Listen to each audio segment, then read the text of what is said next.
Okay, everybody.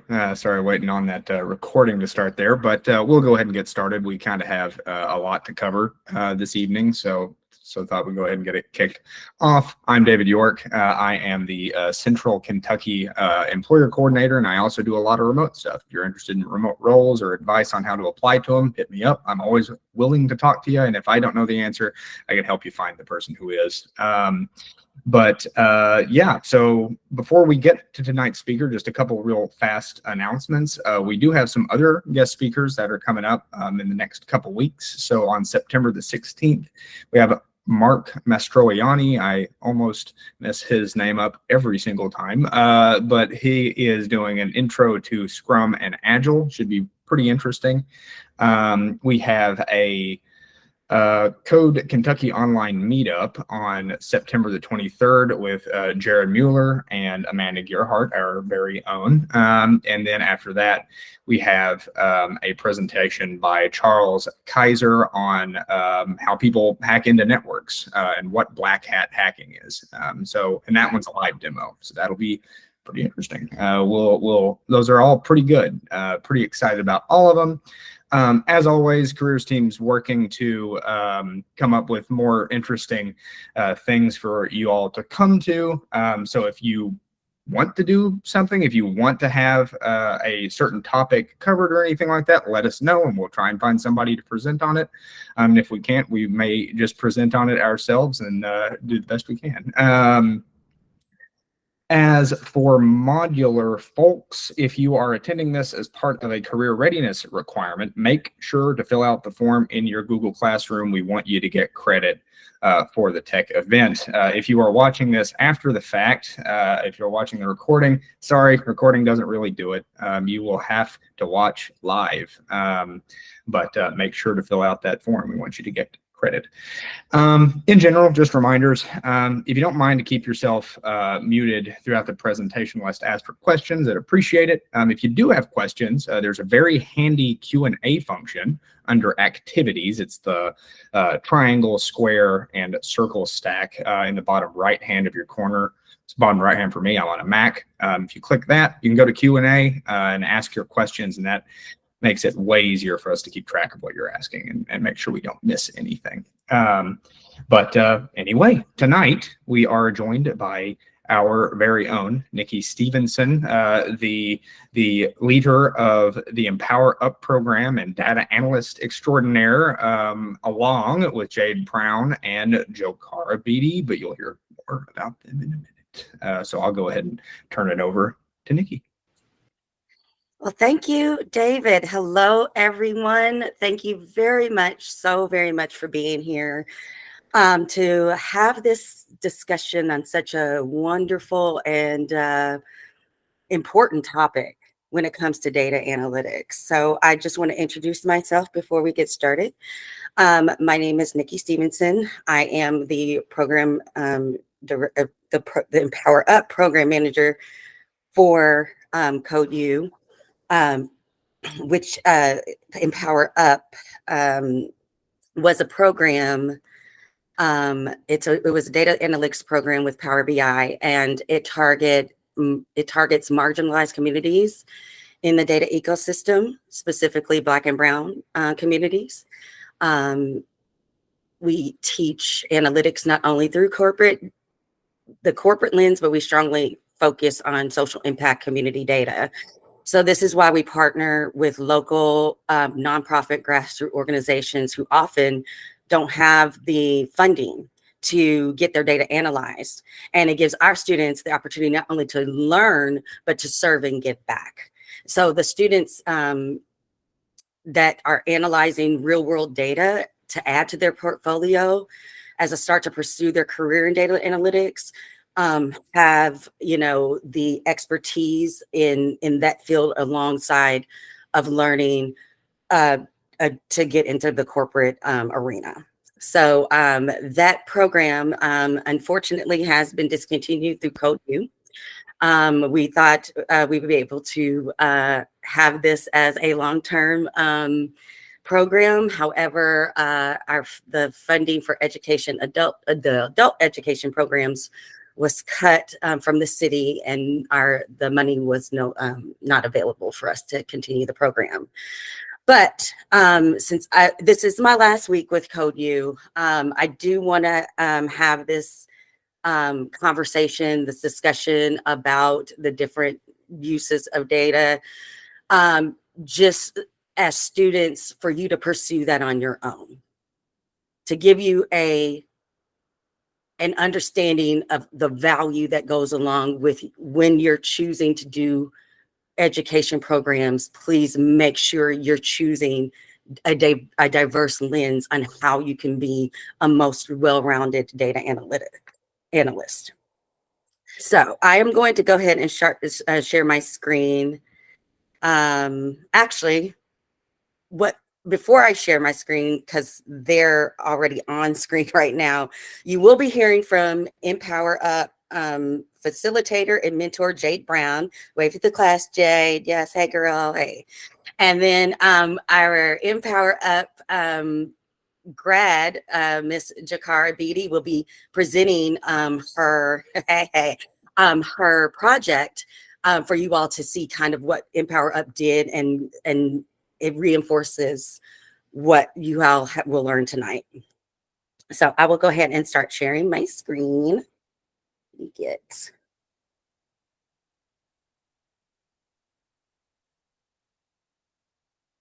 me just, pardon me. Yes, okay.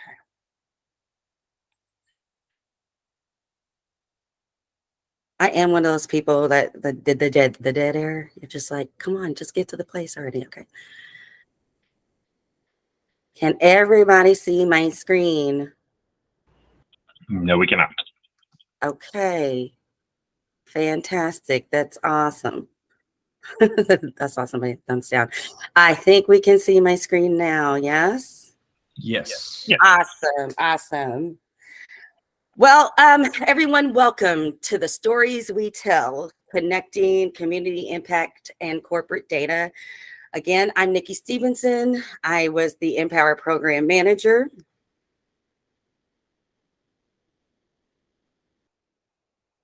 So I just want to go over, oh, did I miss a slide? Sorry about that.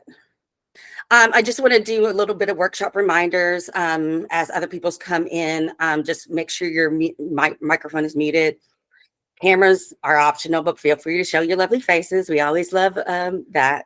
And then as for questions, as David mentioned, in the activity section, there's a Q&A tab.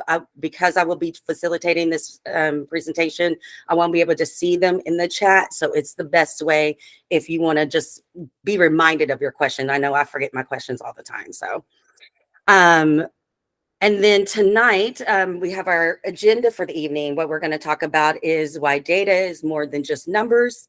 We're going to go through what is corporate, social impact, and community data, how those data sets differ, and then how they compare, and then knowing all sides of the data, knowing all ways that you can be a better analyst, knowing all these sides.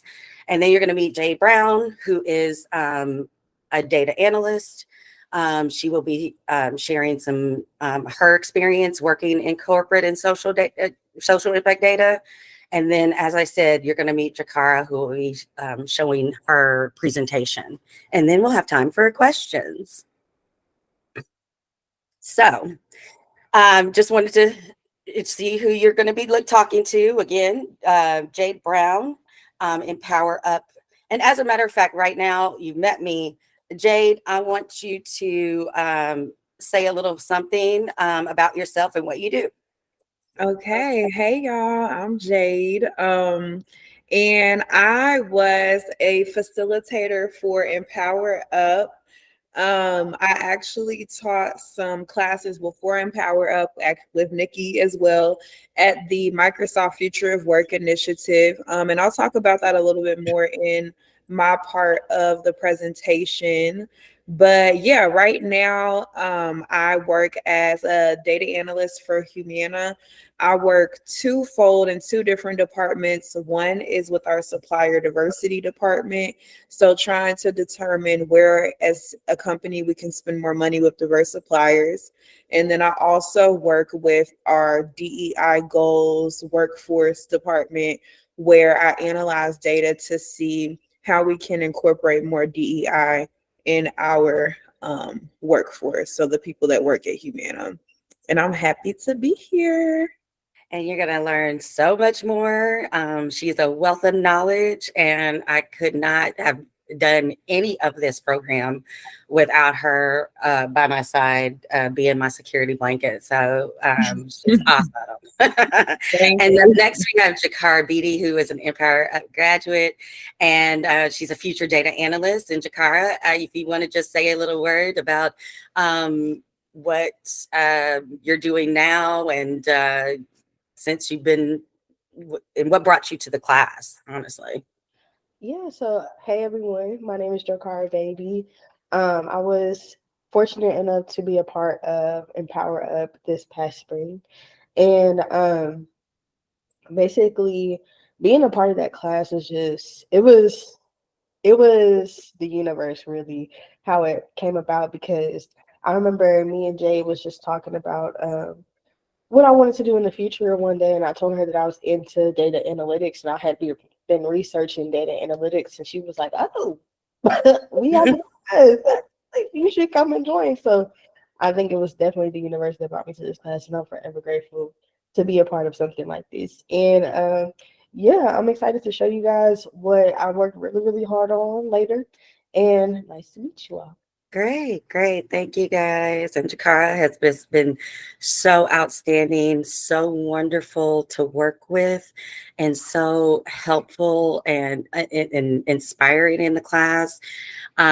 So that's one thing about Empower Up. One of our key values was cultivating community, and she really helped cultivate that. And to watch beautiful relationships come out of Empower Up was amazing. So nobody can say that you can, learn a skill and build community and feel good when you leave the process and make ready to make change. So we're really proud of Jakara, and really appreciative of her.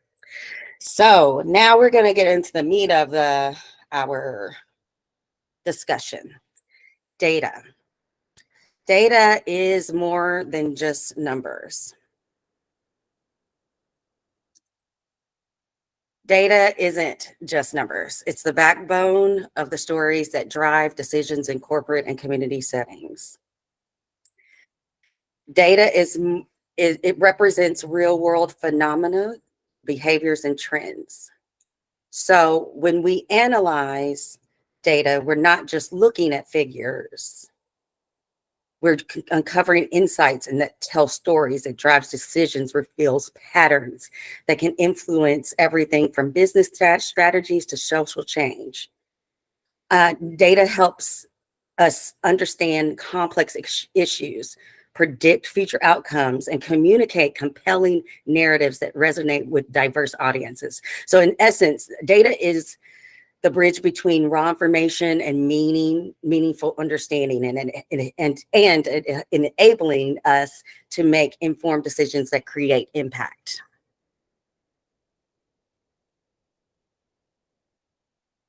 What is corporate data? So corporate data focuses on improving businesses, understanding customers, increasing profits, staying competitive. And corporate data generally refers to the information that businesses collect to analyze to drive their operations, strategy, and decision making. This data includes everything from sales figures, customer service behaviors, and market trends to financial performances and operational metrics. Companies use corporate data to improve efficiency, maximize profits, understand customer needs, and stay competitive in the market. And by leveraging that data, businesses can make informed decisions that align their goals and optimize processes and identify growth within their opportunities for growth. So let's talk a little bit about what social impact data is. As you see down here, we have social impact data evaluates how initiatives improve society as a whole, focusing on long-term changes such as healthcare, education, and in the environment. Social impact data is the information collected and analyzed to measure effectiveness and outcomes of initiatives aimed at improving society. This data, it focuses on areas, like we said, such as healthcare, education, environment, environmental sustainability, and community well-being. And it helps organizations like nonprofits and social enterprises assess how their programs are making a difference in people's everyday lives and addressing societal challenges.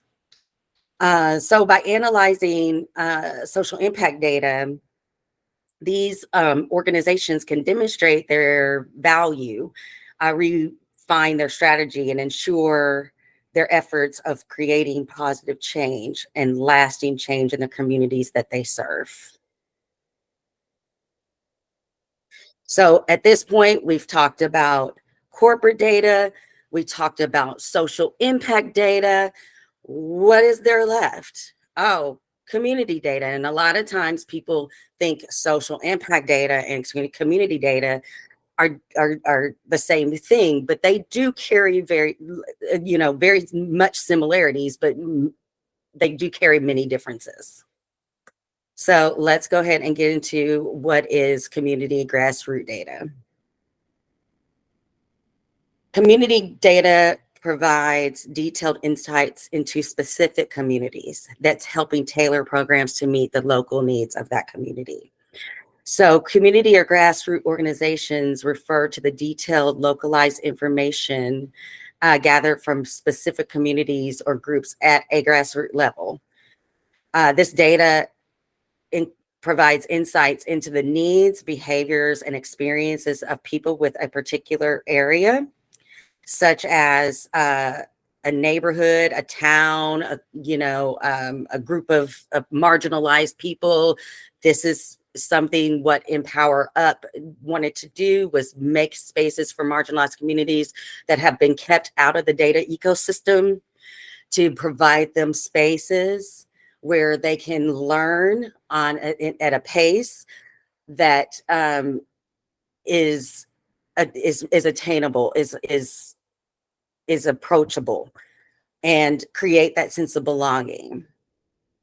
So it often captures unique challenges, local dynamics, and the impact of initiatives on a smaller scale. So these organizations, they use the data to tailor programs and interventions that directly affect and address the needs of the community, and that ensuring those solutions are relevant and effective and truly beneficial to the people they help to aim.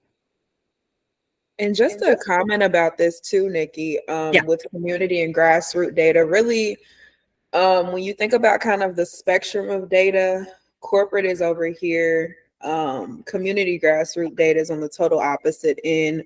One end where it's more of a money focus, the other end where it's more of a people focus. Almost the closer you get to the people focused end of the spectrum, I think of it as the more reactive you have to be with data. Yeah. Just because of the changes in politics, the changes in policy, the changes in the needs of the people. It really, and I'll talk about that a little more later on, but I just thought that no, that's excellent. That's a great way, that spectrum, it's very long, and we're gonna get into how we approach both in just a second. So we're gonna connect the dots of all three data informs. So community data informs social impact, showing how local changes contribute to broader societal trends. Corporate data that intersects by influencing or being influencing by these changes. And just as Jade just beautifully said, it is not very often do you run into programs that teach both. So there is a need for teaching both, because as this lays out, it is important to have both because of how you can connect those dots. And because of how laws change, it all informs how we are able to view how we approach data, how we look at data, how data influences our lives. So making sure that you are seeking the need to learn about social and community impact data will be, unfortunately, on you to do, because there's not a lot of, you can go to General Assembly, you can go to Coursera, you can go pay for all these courses. They won't have something like this. Mm-hmm.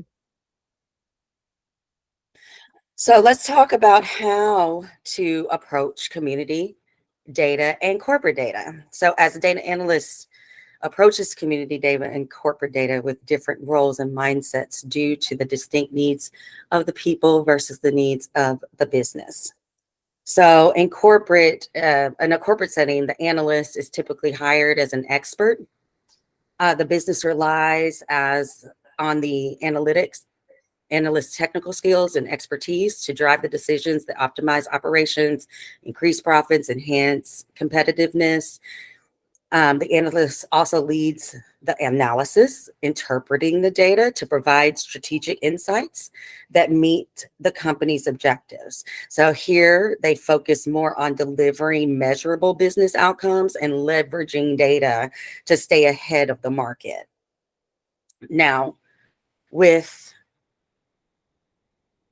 working with community data, particularly with nonprofits or grassroots organizations, the data analyst acts as a collaborator rather than the sole expert.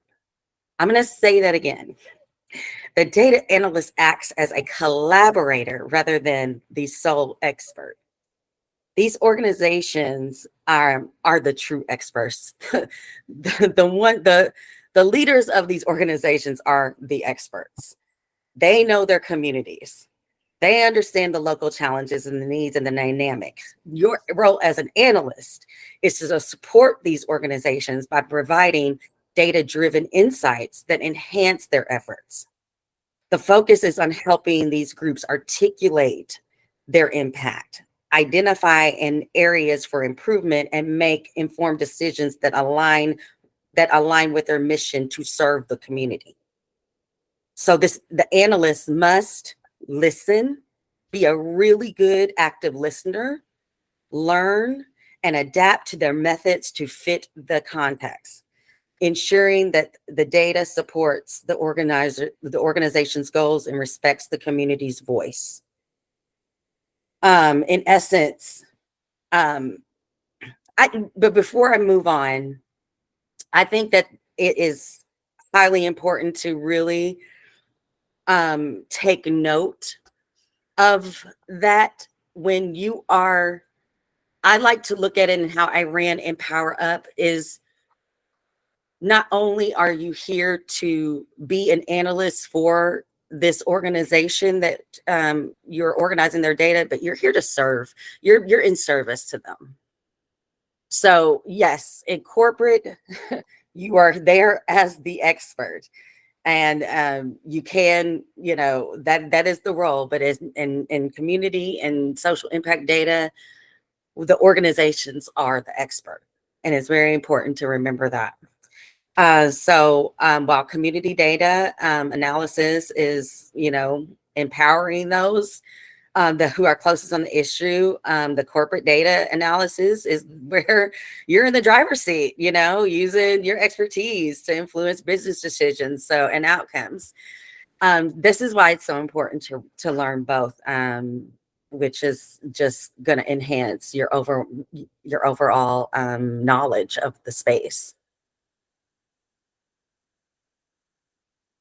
So knowing all sides make you a better analyst. And so learning from all three, corporate, social, and community data, makes you versatile and valuable in these roles.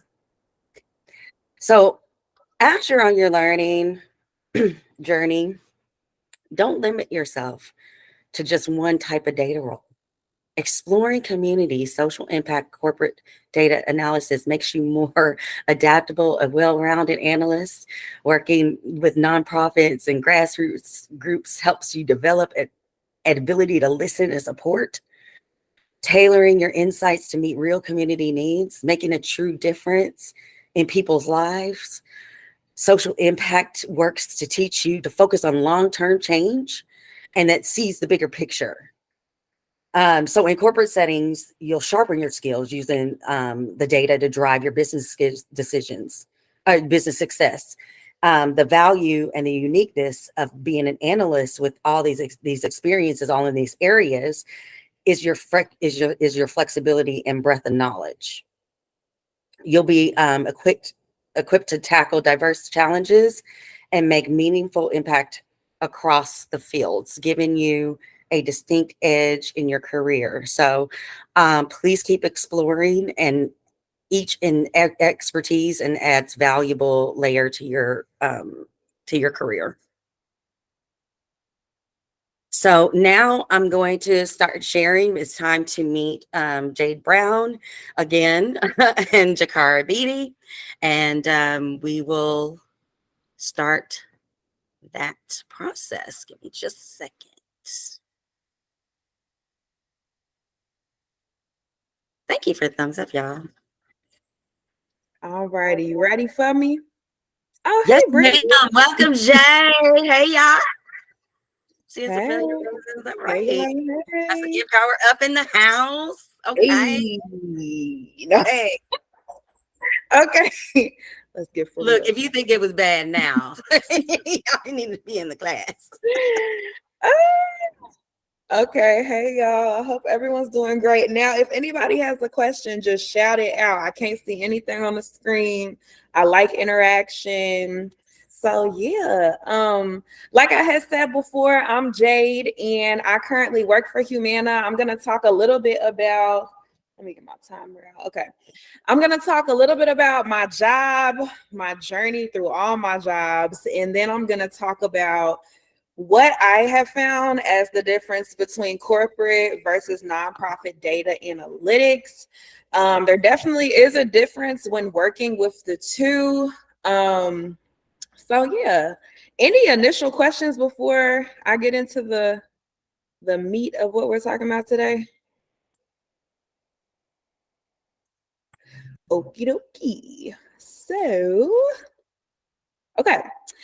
Like I said, I'm Jay Brown. I call myself a diversity data analyst. I have had several different data analyst roles, and my main corporate experience is actually with Humana. So in college, I double majored in accounting and computer information systems, and I went from an accounting firm to Humana to a future of work initiative to accounting firm to Humana. So I've had a lot of different job experiences, both in accounting and IT.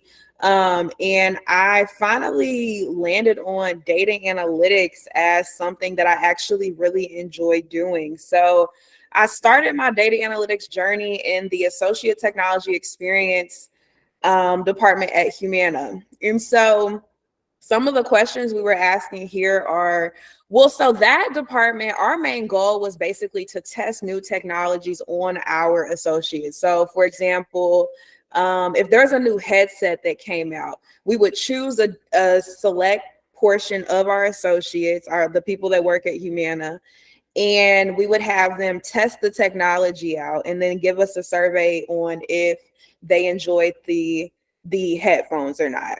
And that was for all new technologies that came out at Humana that would impact most of our associates. So my main sort of analysis here was to see who are the people that we're testing things out on and who are we not testing things out on. For example, if most of the people that are testing out headphones or new keyboards or whatever, if most of them are in technology, you would assume that most of the results are going to be pretty well for that particular tool.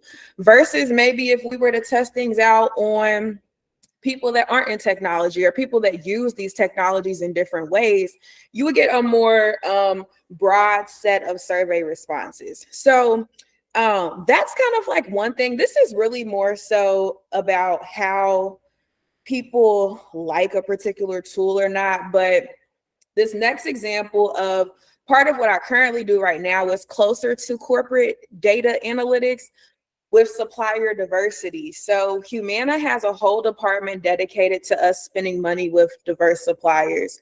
So part of my role here is to analyze where are we currently spending money in the organization with diverse suppliers and where can we spend more.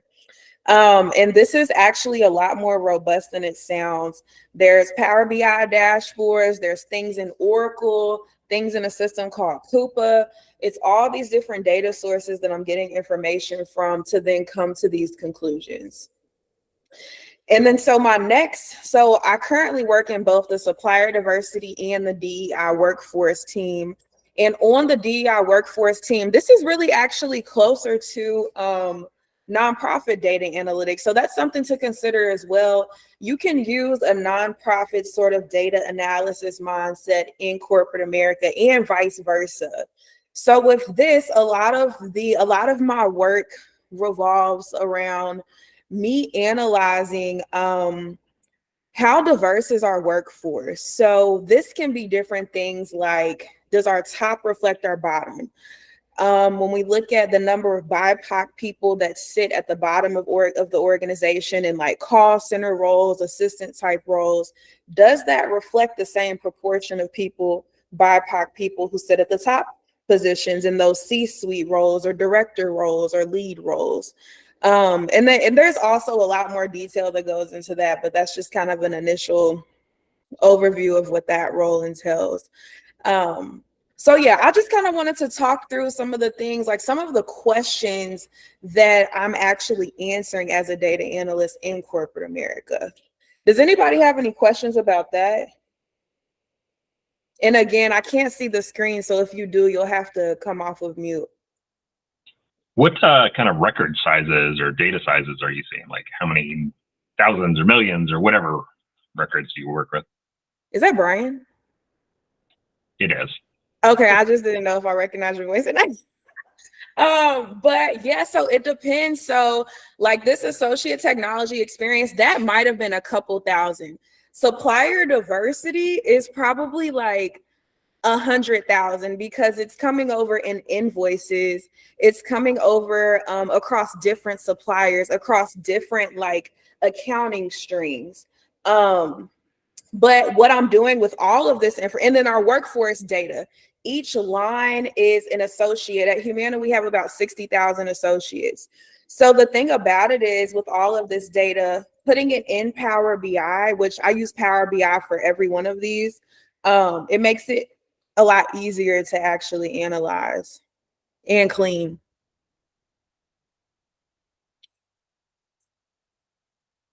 Any other questions? Okay, so I've also done some nonprofit data and analysis work, and I've done it with these companies over to the left. So Brown Solutions is my own. And then we also, of course, with Empower Up, we worked with Care Mobile and Catalyst Sports. And then I've also worked with the Microsoft Future of Work initiative. So with most of the nonprofit work, a lot of that work comes down to three things. So program success. So how well is our program doing in general, and how well is it doing as compared to the goals that we've laid out? For example, if we think about Dare to Care, okay? Dare to Care is basically a food bank. And Dare to Care might have a program where they have people coming to pick up food.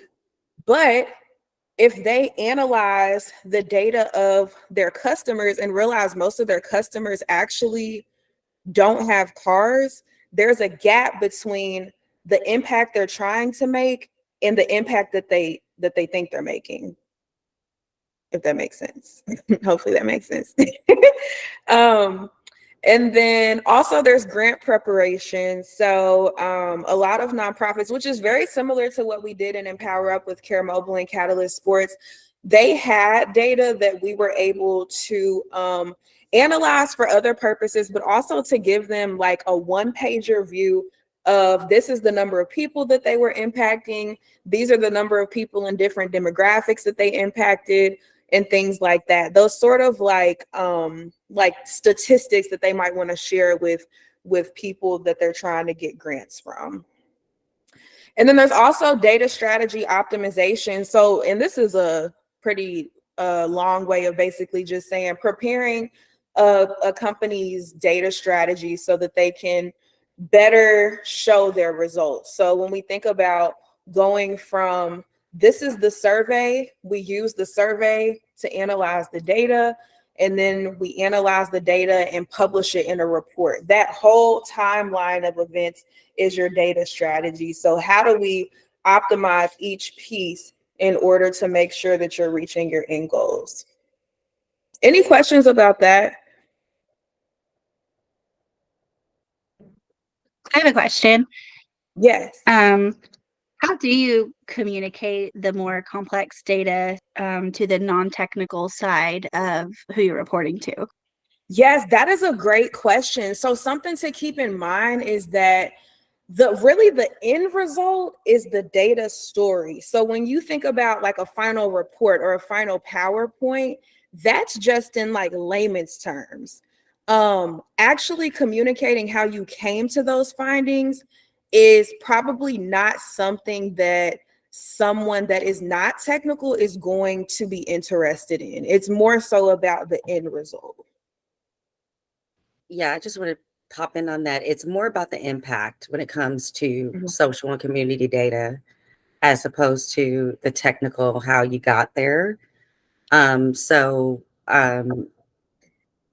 What I found to be an issue with people who only work in corporate data is that their brain has to switch off from expert Mhm. to now you're the person that needs to be taught, Mhm. you know?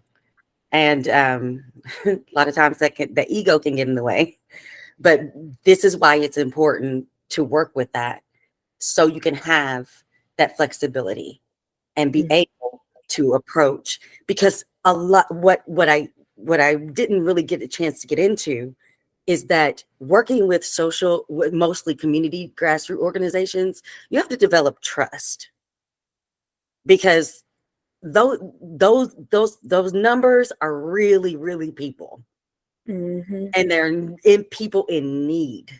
So you want to take that seriously. So I just wanted to add that in there. Yeah, absolutely. And you know, that kind of brings me to the next slide where I actually compare the different kind of like the different mindsets and the different responsibilities that you have when you're working with corporate versus nonprofit data. So Nikki, what you were mentioning, I have this role right here. So as I like to think of it as when you're in corporate America, your role is truly as a contractor, where the client is whatever corporation you're working for, and then you're the expert. Versus when I think of a nonprofit, you're really more of like a therapist, life coach, not literally, but when you think of the role of that person in someone's life, that's kind of what you would be. When you think of like a life coach, you might go to a life coach and say, hey, I want to lose weight.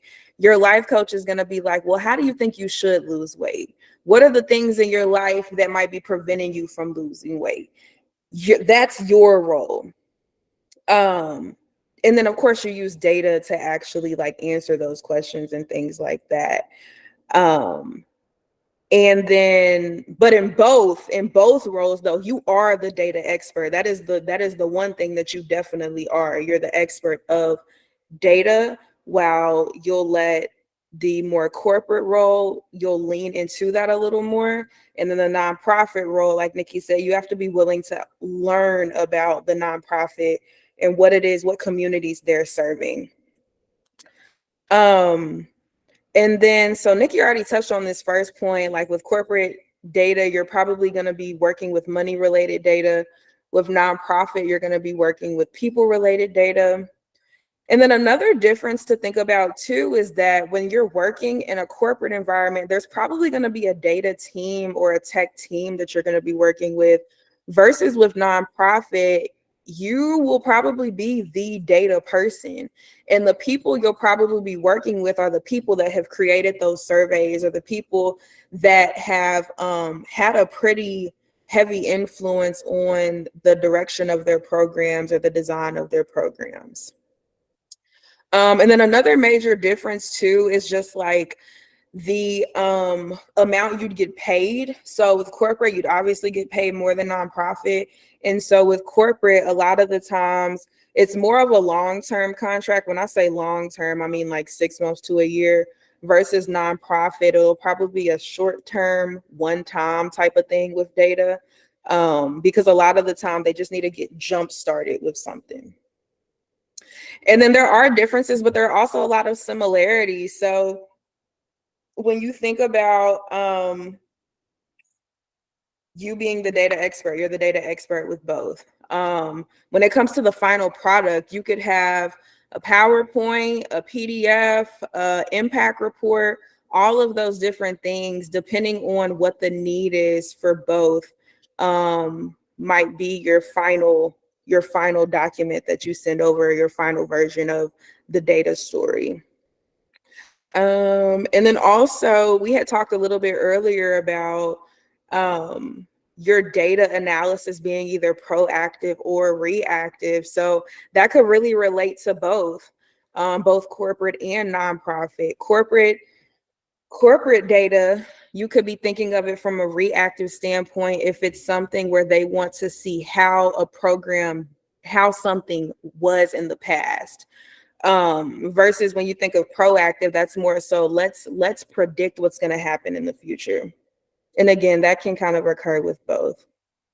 So any questions about that? I feel like I'm kind of talking fast, but I'm trying to leave time so y'all can hear Jakara's good presentation.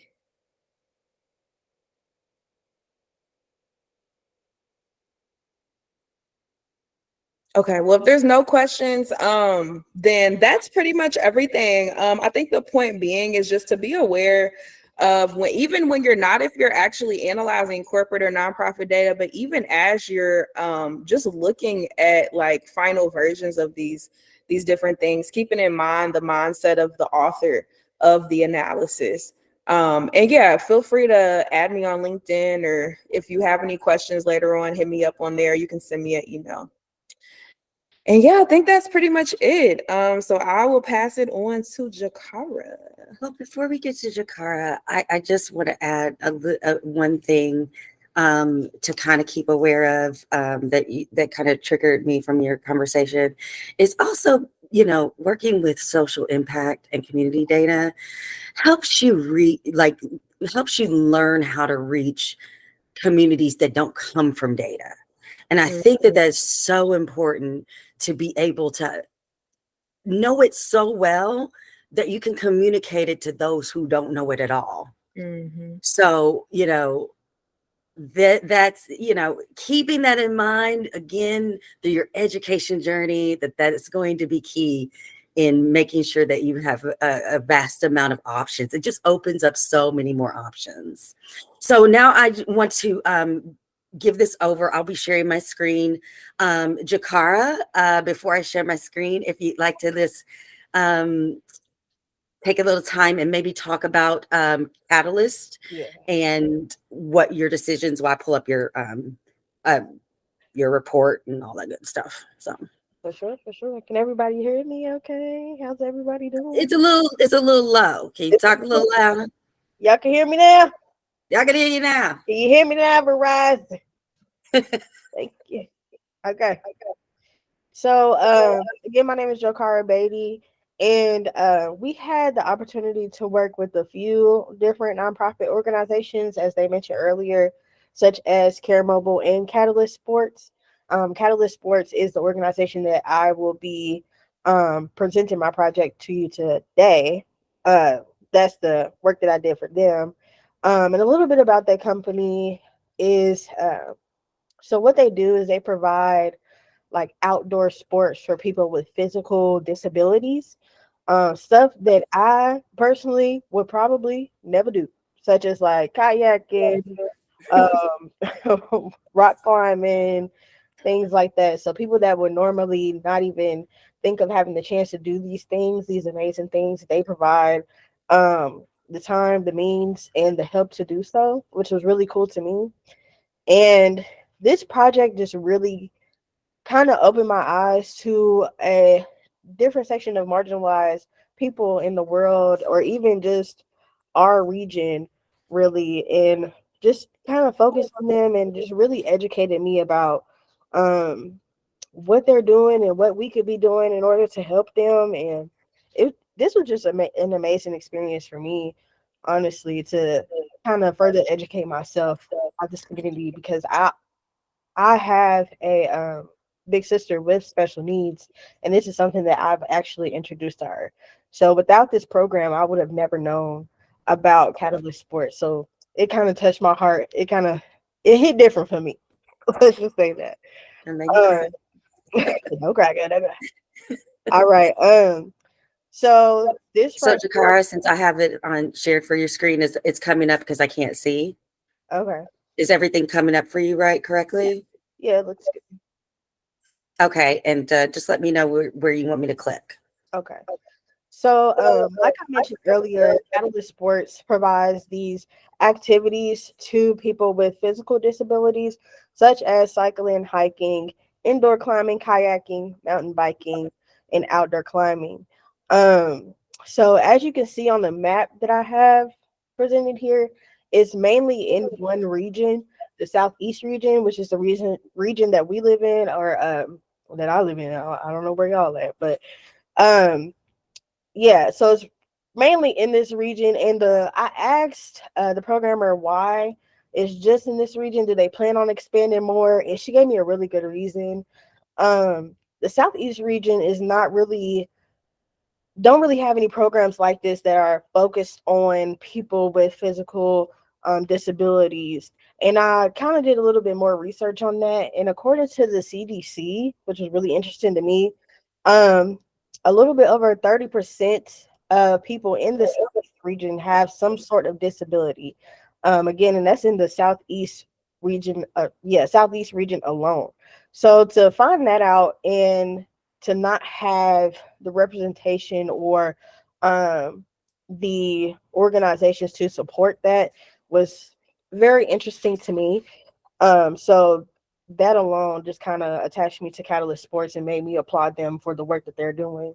Um, so yeah, and it was founded in Georgia. That's why the state of Georgia is a little bit darker than the other states there. It was founded there back in 2012, and then up until 2024, they've expanded and done great things. In the graph above the map, you can see the athlete to volunteer ratio. So it's kind of a little bit more than 50-50. So they have a lot of people helping out, and they have actually a lot of people that's participating in these sports and things like that. They have 456 total events. I think this is just in the year 2023 alone. Again, amazing. A total event of attendance of 2,912 people. And I kind of broke that down in the bottom left corner here of what sport they were actually doing. And then in this presentation, I can kind of filter it between athlete and volunteer. Um, so yeah, if you kind of wanted to get a deeper dive into where were the volunteers, where were more athletes and things like that, I provided a button to do so. And then Nikki, if you could go to the donation page for me. Sure. Thank you. All right. So, like I stated earlier, Catalyst Sports is mainly focused on the Southeast region of the United States. But as you can see in the map that I provided here, and also the table that I provided, they're getting donations from all across America, which is amazing. And again, they were founded in Georgia, so there were more donations from Georgia, but a total of 33 states overall. Um, Even people that wanted to donate anonymously, up to $19,000 of people who didn't even specify where they were from. They just wanted to give because it's an awesome organization. I provided that as well. And even on the left-hand side here, you can see who's recurring and who wasn't a recurring donor. And of course, as you can see, there were a lot more people who weren't recurring than who were recurring. But again, they received $249,000. Again, that's amazing for them. So I just kind of highlighted who, again, where Catalyst Sports were focused on, but who they reached out to. And it's amazing. They was focused on maybe, I think it was 7 states, and look at 33 states that recognized and seen that company for what it was and what they were doing. It was like, wow, let me give to something that's super important, super original. Like, I wouldn't even have thought of something like this. And for the fact of them thinking of this and just expanding and just growing every year, it touched my heart. Again, like I said, it hit different for me. So I was so honored to present this in front of the company and show them what I found, and kind of gave them their kudos on, look what y'all did. Like, this is very nice, y'all. Like, y'all doing a great job and highlighting their goods and highlighting what they can kind of, focus on, but mainly just giving them their props on the amazing organization that there is. So, and also, if you guys want to follow my LinkedIn, it's Joe Cara, baby. Sorry, I'm on my brother's laptop. Put that in the chat. Yeah, I'll put my LinkedIn in the chat. You can see my full presentation if you wanted to get more information on that. I do have the video up on there. So, but if you guys have any questions as of right now, just about the company or even about the Empower Up class that I took at all, I'll be more than happy, because I dare to say it changed my life for real. Like, I'm so beyond grateful that I got it was nothing but the universe and God for me. So Nothing but love, sis. Nothing but love. That was amazing. Thank you so much for doing that.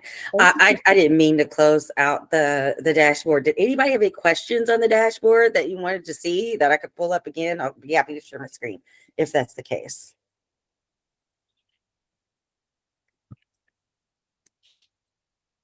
No? Okay, great. So we're going to wrap things up. I appreciate you guys so much for your time and attention. Do you all have any questions for me? Any questions at all before we leave? Anything that's of confusion or anything that you kind of just want to add? You're more than welcome. Question. Yes, please. I heard you say that the Empower Up program is discontinued for now because funding went out, but is there any way that we can support that program or the work you're doing? I'm so glad that you brought that up. Thank you very much. Period. So Empower Up right now, I don't have any home for Empower Up and what we do. And Jade, you're right. It's the best question of the night. So, but what is important and what is actionable for everyone in this room? If you found value to what you learned tonight, this is why there is a connection between education and politics. You need to solicit your local representatives and to make sure that they are supporting organizations that are teaching things like this. So know who your mayor, city council person, whoever, those are the people you contact and just say, hey, this program I wanted to take was cut. This program I wanted to take is valued. What are you going to do to educate us to become well-rounded data analysts? Because it's not just, you can absolutely get a job that is high paying, but then to add value on top and bring life change to community only betters everybody's life. So that is the ask for anyone in this room that would like to see programs like Empower Up Thrive.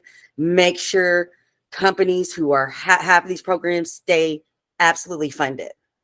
Yeah, that's If great. I could say one more thing. Good, Jakar. Like I mentioned earlier, Empower Up was super special to me, and the world is so different now from when we grew up.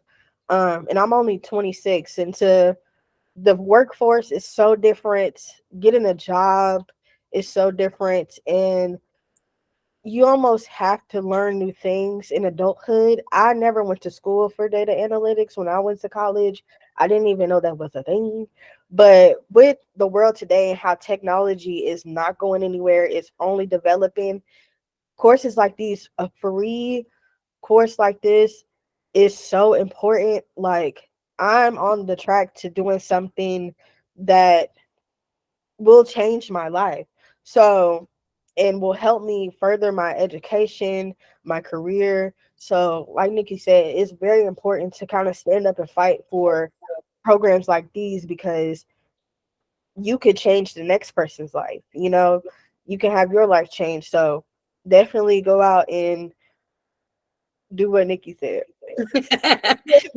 Absolutely. Absolutely. Jason? Can you hear me? Yes, I can. Um, Great presentation, by the way. And the reason I raised my hand here is because you actually said something that struck me kind of in a way, because my degrees has all been in healthcare related. I've been in patient care 10 years, and I'm looking for something different now because I've been 10 years. I actually received student loan forgiveness, so I can actually afford to actually branch out with Congratulations on something. So that. it's great. And so I've worked for a nonprofit for 10 years. I worked for a hospital that is actually a big corporation as well. Looking to get into tech data analytics. What kind of advice would you give someone like me who has a broad background in patient care and dealing with the forefront of the bedside? Whereas now you said you didn't go to school for data analytics, but someone like me looking to get into it. So I'm gonna have Jade answer that because she's definitely worked in that area. Yes. So I want to be encouraging and honest at the same time. So, Say it like you mean it. so I definitely think like there are programs like, well, not like Empower Up, but there are data analytics courses out there that you can take. But I personally think that the main thing that you should do is develop a portfolio. So, and these are things we can talk about offline too if you want to hit me up. But I would just look into like data analytics tools and look up like free training courses, or take a course through Code Louisville. Of course, that's where we are.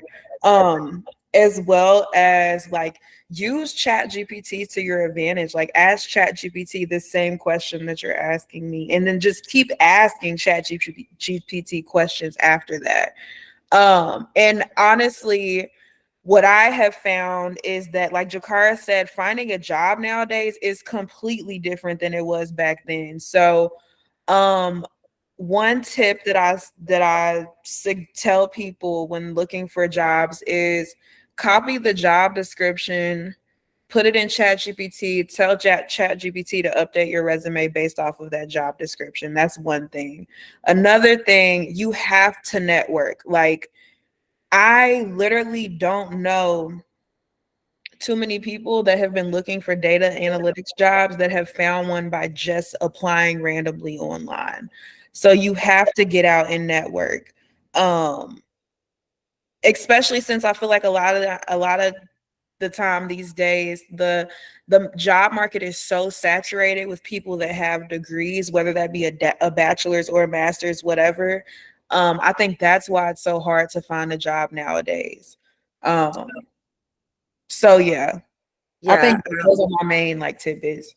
That is right. And I think, I know on Code U, we are having that conversation and trying to work with companies about, breaking down those barriers.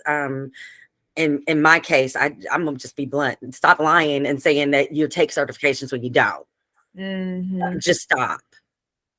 Like I don't take kindly to that at all. So this company is definitely, or an organization is trying to see if we can build those relationships with companies to be able to get people's, foot in the door. So at least on our end, it's working, or we're addressing it. But as far as other companies, it definitely is a struggle.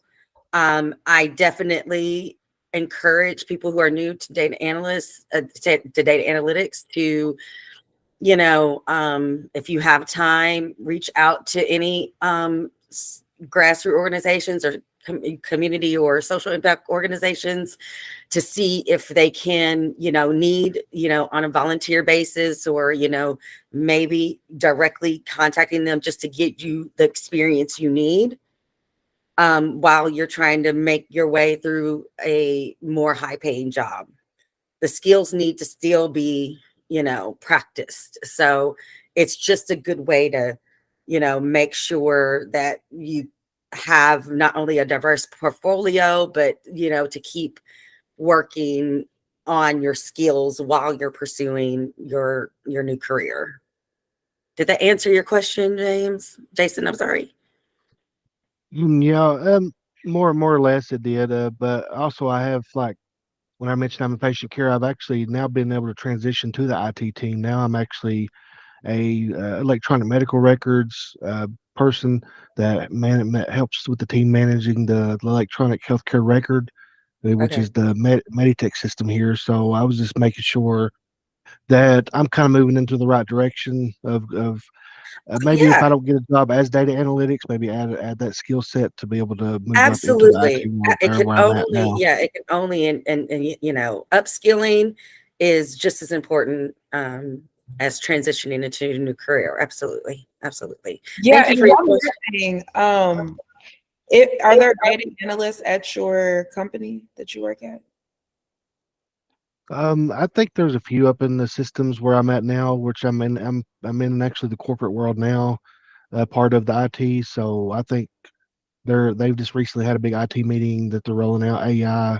They're going to do a lot more stuff to expand the IT world. So actually, I feel like, this program here would kind of be like a blessing to kind of get my feet wet more in depth on this Yeah, basis here.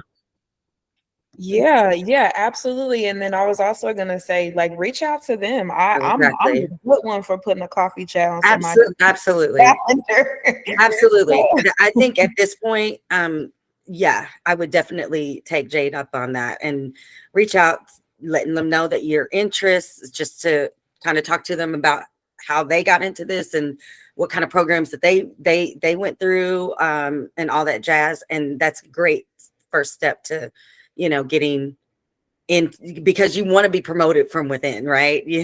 Like, it'll just be easier for them to be like, oh yeah, we know him, we know Jason. So, all that jazz. So thank you very much. All right, David, back to you. Thank you everyone for coming out. We really appreciate it.